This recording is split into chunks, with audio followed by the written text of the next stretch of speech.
You know, I was born in this country 62 years ago, almost 63. And yes, I remember when I look back, I always used to wonder, right, about the old folks and how they would say, they would talk about the good old days.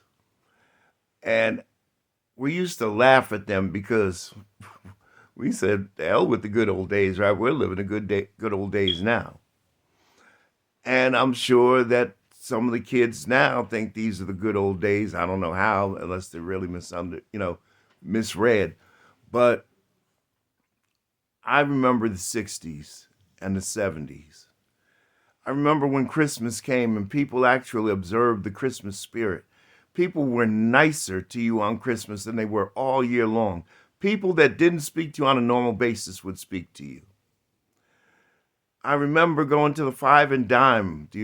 Some of you may not know what a Five and Dime store is, and getting toys. I remember when gas was 67 cents a gallon when I first started driving. I remember all of the goodness of the 80s R&B music.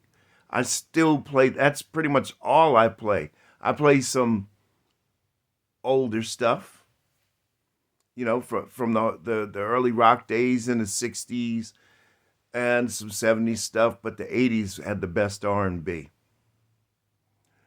You know, I remember when you could buy a pair of Pumas or Adidas or Nikes for $20. $20. Now, mind you, at that time, the minimum wage was only $3.18. But then Reagan came, and the disparity between the blue collar and the white collar went from 30 to 1 to 300 to 1, and now it's 3,000 to 1. In other words, for every dollar that blue collar gets, white collar gets $1,000. Folks, it's time to change that.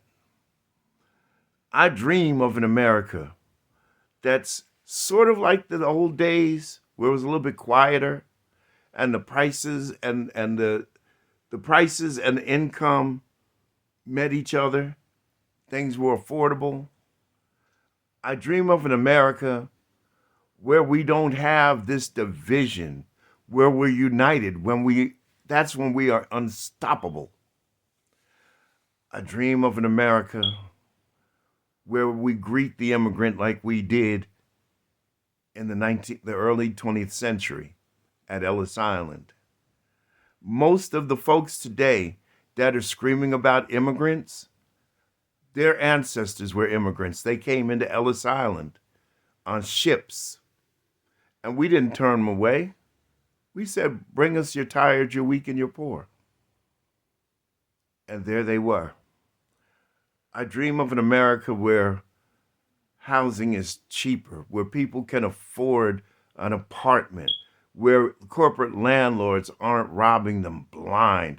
I dream of an America where we have the rule of law, where we can pass laws to stop corporate price gouging, where we can keep controls on things, where the wealthy pay their fair share of taxes like we're forced to pay. Right now, we're paying our share and their share.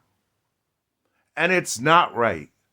Why should somebody that pays, Warren Buffett said it best. He said, tax me. He said, why should I pay a lower tax rate than my maid? Family, friends, we need to get this thing together and we need to lock it down. The Trump economic policies are not going to do it for us. We need to come together and make a change, not just domestically, but internationally. Trump has made us a joke and a laughingstock on the world stage yet again. We have been alienated by our allies because we treated them poorly. We are becoming isolated because nobody's going to want to deal with us as long as that moron is in the White House. It's time for a change, and only we can make it. Thank you.